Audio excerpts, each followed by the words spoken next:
Hi friends, అందరికీ నమస్కారము. ముందుగా వీడియో చూస్తున్నటువంటి వారు తప్పకుండా ఒక చిన్న లైక్ చేయండి, సబ్స్క్రైబ్ చేయండి, కామెంట్ పెట్టండి, వీలైతే నలుగురికి షేర్ చేయండి. ఓకే ఫ్రెండ్స్, వీడియోలోకి వెళ్ళిపోదాం. ఐబొమ్మ క్లోజ్ చేయడం జరిగింది ఇమ్మడి రవితోటే.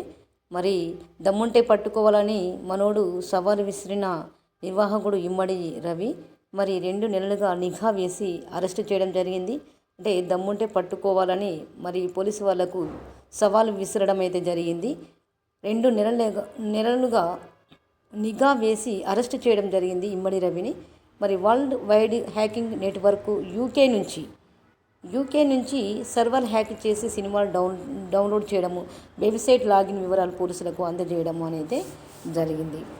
ఇక వివరాల్లోకి వెళ్ళిపోతే, పైరసీ సినిమాలకు అడ్డాగా మారిన ఐబొమ్మ వెబ్సైట్ క్రైమ్ పోలీసులు మూసివేయించారు. లాగిన్స్, సర్వర్ వివరాలతో వెబ్సైట్ మేనేజర్ ఇమ్మడి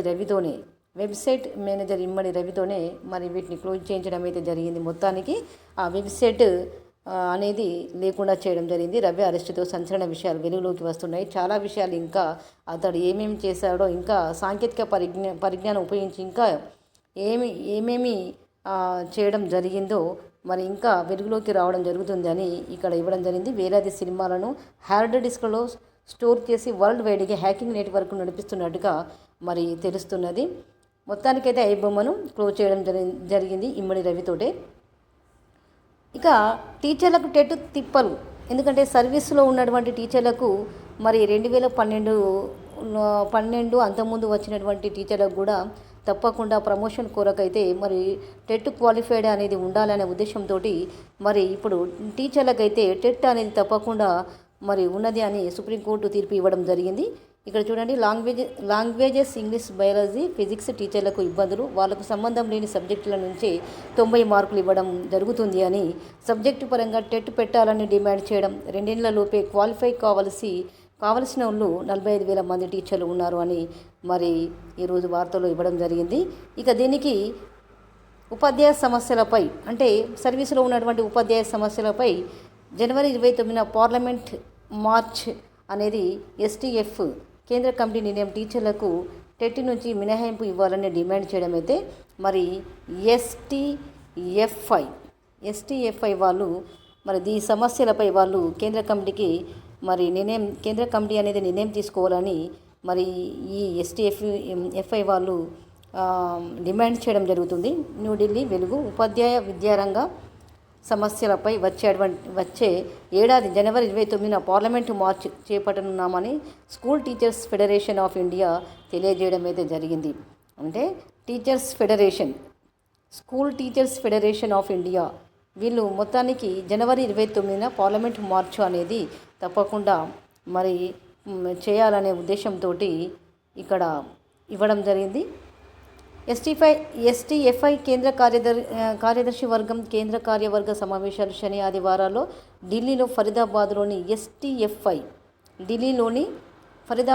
ఎస్టీఎఫ్ఐ కార్యాలయంలో సంఘం అధ్యక్షుడు సిఎన్ భారతి అధ్యక్షతన జరిగాయి. ఈ సమావేశంలో ఎస్టీఎఫ్ఐ అధ్యక్షుడు సిఎన్ భారతి గారు, ప్రధాన కార్యదర్శి చావ రవి తదితర ఆఫీసు బేరర్లతో పాటు తెలంగాణ రాష్ట్ర యూటీఎఫ్ ప్రధాన కార్యదర్శి వెంకట్, ఉపాధ్యక్షుడు సిహెచ్ దుర్గా భవానీ మొత్తంగా అనుబంధ సంఘాలు అయితే ఇందులో పాల్గొననున్నాయి.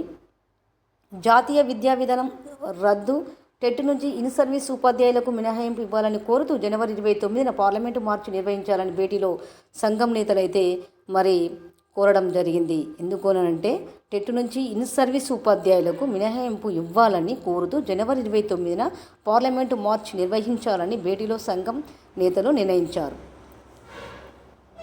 ఇదే ఐబొమ్మ వివరణ. ఇది చూసాము కదా, దమ్ముంటే పట్టుకోండి, నేను ఒకరిని కాదు, నాది గ్లోబల్ నెట్వర్క్, మీ యాక్షన్కు నా రియాక్షన్ ఉంటుందని హెచ్చరించడం జరిగింది. అలా వార్నింగ్ ఇచ్చిన నెల రోజుల్లోనే పోలీసులు రవిని పట్టుకోవడం జరిగింది. మొత్తానికైతే అతన్ని విచారణలో ఉంచడం అయితే జరిగింది. అరెస్ట్ చేసి విచారణలో ఉంచారు. ఓకే, ఐబొమ్మ క్లోజ్ అయిపోయిందని చెప్పుకోవడం జరిగింది కదా. నిజమైన దేశభక్తులు కమ్యూనిస్టులే. సిపిఐ జాతీయ నేత చాడ వెంకటరెడ్డి మరి ఇక్కడ సిపిఐ జాతీయ నేత చాడ వెంకటరెడ్డి సిపిఐ 100 ఏళ్ల ఉత్సవాలను జయప్రదం చేయాలని ఆ పార్టీ జాతీయ నేత మాజీ ఎమ్మెల్యే చాడ వెంకటరెడ్డి కోరడం జరిగింది. ఆసిఫాబాద్లో జోడేఘాట్లో ప్రారంభమైన బస్ జాత రెండో రోజు. ఆసిఫాబాద్ జిల్లా జోడేఘాటులో ప్రారంభమైన బస్ జాత రెండో రోజు మంచిర్యాల జిల్లా శ్రీరాంపూర్ బస్టాండ్కు చేరుకుంది. ఈ జాతకు నాయకత్వం వేస్తున్నటువంటి చాడ వెంకటరెడ్డి గారు మాట్లాడుతూ సిపిఐ 100 ఉత్సవాల బహిరంగ సభ డిసెంబర్ 26న, అంటే ఇక్కడ సిపిఐ అనేది ఇక్కడ చూడండి, సిపిఐ 100 ఉత్సవాల బహిరంగ సభ డిసెంబర్ 26న ఖమ్మంలో నిర్వహిస్తామని సక్సెస్ చేయాలని అన్ని వర్గాల ప్రజలను కోరడం జరిగింది. దేశభక్తులమని చెప్పుకుంటూ కేంద్రంలోని బీజేపీ ప్రభుత్వం ప్రజలు మత విద్వేషాలు రెచ్చగొడుతుందని మండిపడ్డాడు మరి చాడా వెంకటరెడ్డి గారు. ఇక్కడ దేశంలో కమ్యూనిస్టుల బలం సన్నగిల్లడం వల్లే బీజేపీ ఆటలు కొనసాగుతున్నాయని మరి చాడా వెంకటరెడ్డి చెప్పడం జరుగుతుంది. మరి నరేంద్ర మోదీ ప్రజల పక్షం కంటే సంపన్నుల పక్షమే ఎద్దేవా అని చేశారు. అధికారం లేకపోయినా సిపిఐ ప్రజల పక్షాన నిలబడి అనేక పోరాటాలు ఉద్యమాలు చేస్తుందన్నారు. ఈ ప్రాంత ప్రజలకు అనేక సేవలు అందించి కామ్రేడ్ పి నరసయ్య సేవలు మరవలేనివని గుర్తు చేయడం అయితే జరిగింది.